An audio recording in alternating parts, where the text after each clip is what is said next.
नांदेडमध्ये मराठा समाजाने अशोक चव्हाण यांना अडवल्याची माहिती आहे। नांदेडच्या अर्धापूरमधील कोंढा गावात त्यांना अडवल्याचं कळतंय। अशोक चव्हाण यांना गावात येण्यास मराठा समाजाने विरोध केला आहे। आताची सगळ्यात मोठी आणि महत्त्वाची बातमी, अशोक चव्हाण जे काँग्रेसमध्ये होते आणि नांदेडचे एक मोठे नेते आहेत, त्यानंतर त्यांनी भाजपमध्ये प्रवेश केला आहे। भाजपचे ते राज्यसभा सदस्य सुद्धा झालेले आहे, भाजपकडून राज्यसभेचे खासदार झाले आहेत। आणि त्यानंतर जेव्हा अशोक चव्हाण आपल्याच एरियामध्ये बाहेर पडले, नांदेडच्या अर्धापूर इथं गेले, त्यावेळेला त्यांना मराठा समाजाकडून अडवल्याची माहिती समोर येते। कोंढा गावात त्यांना अडवलेला आहे। अशोक चव्हाणांना गावात येण्यास मराठा समाजाने विरोध केल्याचं समजतंय।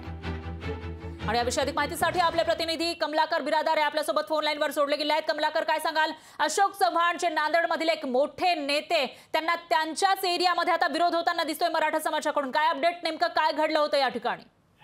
नक्कीच फरा, अशोक चव्हाण हे खासदार प्रताप पाटील चिखलीकर जे भाजपचे उमेदवार आहेत त्यांच्या प्रचारासाठी लोकांच्या गाठी भेटी घेत आहेत। आणि अशोक चव्हाण यांचा स्वतःचा विधानसभा मतदारसंघ जो भोकर विधानसभा मतदारसंघ होता, त्या मतदारसंघातील अर्धापूर तालुक्यातल्या कोंढा या गावी ते गेले होते। तेथील माजी सरपंच राम कदम यांची ते भेट घेणार होते आणि त्यांच्या घरी ते नुकतेच पोहोचल्याबरोबर गावातील सर्व युवक असतील किंवा मराठा सर्व बांधव आहेत ते सर्व एकत्र येत त्यांनी त्या घराला घेराव घातला आणि अशोक चव्हाणांना प्रचार करायचा नाही जोपर्यंत मराठा आरक्षणाची जो प्रश्न आहे तो मार्गी लागणार नाही, तोपर्यंत कुठल्याही नेत्यांनी गावात यायचं नाही असा त्यांनी पवित्रा घेतलाय।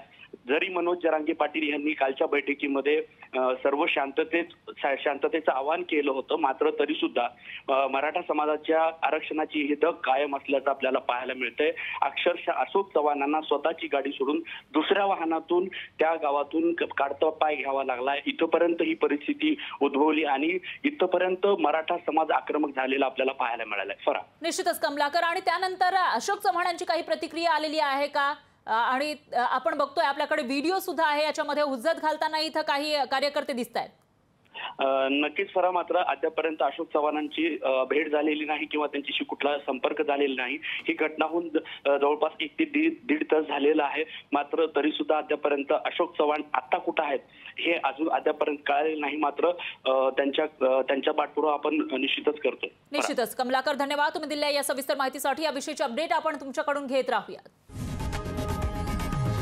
लोकशाही मराठी, ऐका, पहा, जागरूक रहा।